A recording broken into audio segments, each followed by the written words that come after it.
Friends, this morning, today, we begin a new sermon series focused on what it means to claim your call.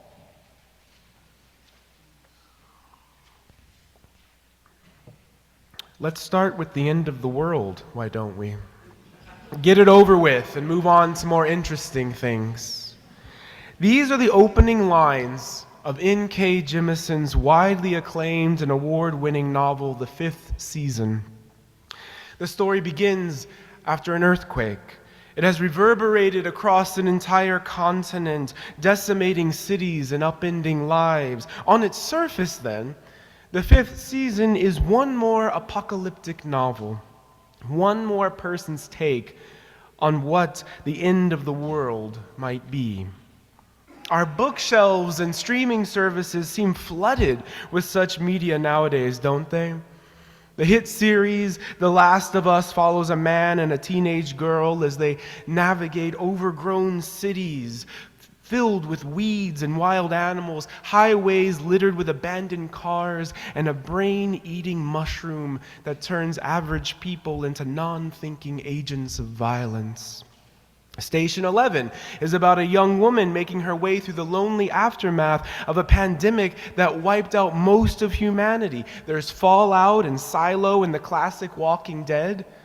While I grew up watching cartoons like the Jetsons and the Powerpuff Girls and Hey Arnold, my son watches The Last Kids on Earth, an animated series centered around the story of how a group of children survives the zombie apocalypse.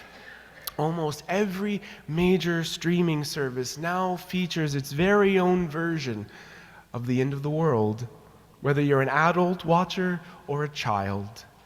Additionally, right now, I know at least 5 different people who've recently picked up the same set of novels, Octavia Butler's Parable series, The Parable of the Sower and The Parable of the Talents, a series that was published in the 1990s, but begins in 2024, during the presidency of a man who promised to make America great again. In this novel, global warming has ruined the environment, socioeconomic disparities are at an all-time high, and LA is on fire.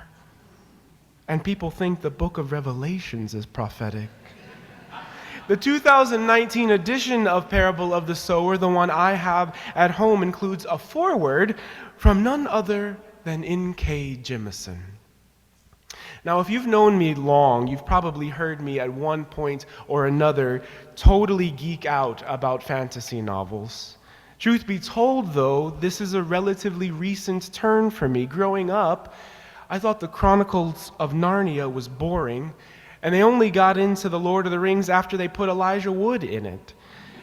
However, after finally stumbling upon the work of people like Octavia Butler and N.K. Jemisin, these 2 black women who established their art in genres that were dominated by people and stories that did not include them, I fell in love.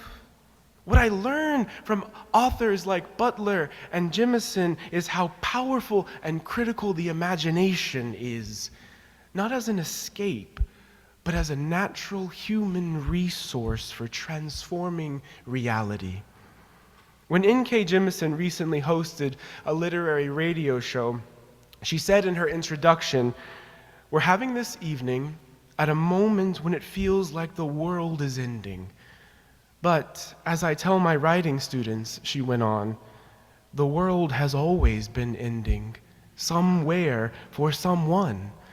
That's what the writing is for, to get us through. Writing is an act of resistance against all of those who try to tell you that there is no way forward, that every change is the last one." As I listened to her words, I found myself broken open, both devastated and liberated. I thought of Margaret Atwood, the author of The Handmaid's Tale, who in the introduction of the 2017 edition of that book talks about what she calls the literature of witness, how the act of recording the details of a life is an act of hope, an address to some future reader. As I listen to N.K. Jemisin talk about how the world has always been ending somewhere for someone, I thought too of my recent visits to the Shelby County Commission. Some of you were there.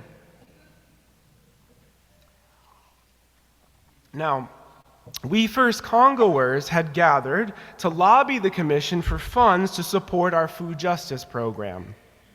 As we entered the room, I saw a sea of mostly empty chairs. However, the left section of the auditorium was full. In almost every seat, there sat a young black football player. I had no idea why they were there because I hadn't really looked at the commission's agenda, so I had assumed some kind of school assignment. But that didn't quite explain the shoulder pads and the football jerseys.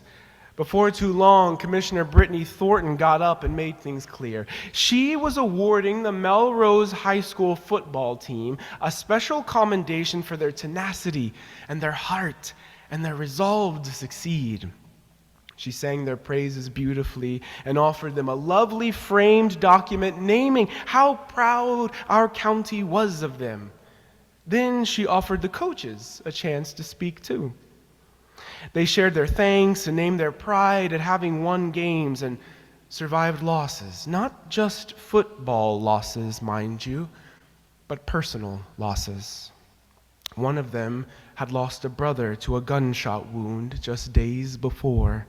Another of them had lost a son, also to a gunshot wound weeks before.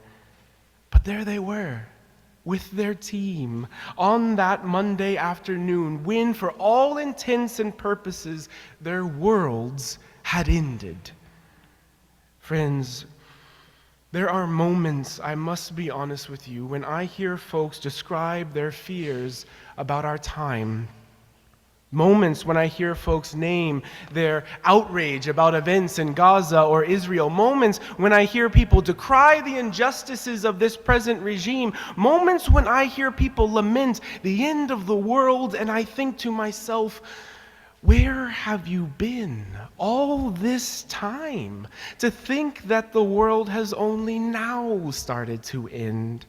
There are moments when I hear folks lament the results of the 2024 election, and I think to myself, even if someone else were in the White House today, America would still be a superpower that spends more on prisons than it does on education. No matter who controls Congress, LA would still be burning, just like the 3.7 million acres in Bolivia did back in 2010. Now, please don't hear me say that it's all for naught. Please don't think I believe that politics don't matter and that governments are all the same.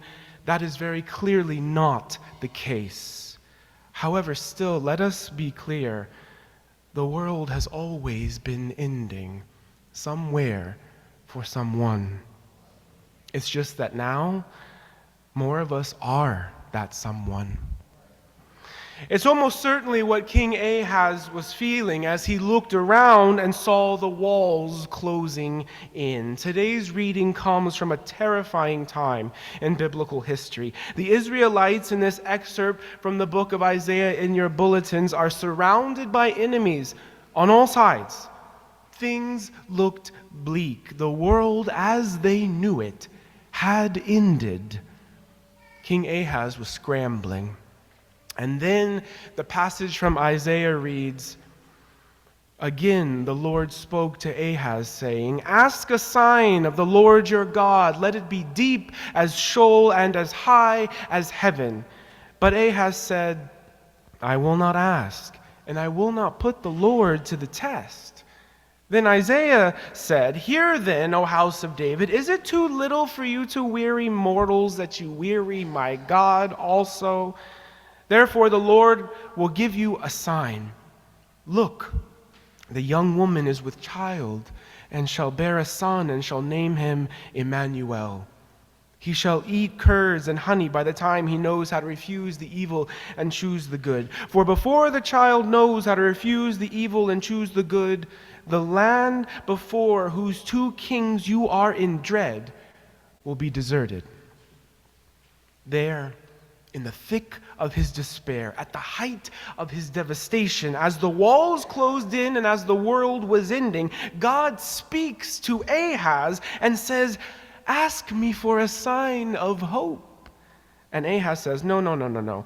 I can't test you, God, by doing such a thing. Then the court prophet Isaiah pipes up and says, "Ahaz, you've already annoyed and wearied me. Are you also going to annoy and weary God? Never mind what you think. God's going to give you a sign anyway. Here, new life, a new baby, a child who will be called Emmanuel, which means God with us." The walls were closing in. The enemies were gathering round. The world was ending. And what sign did God give? How did hope come?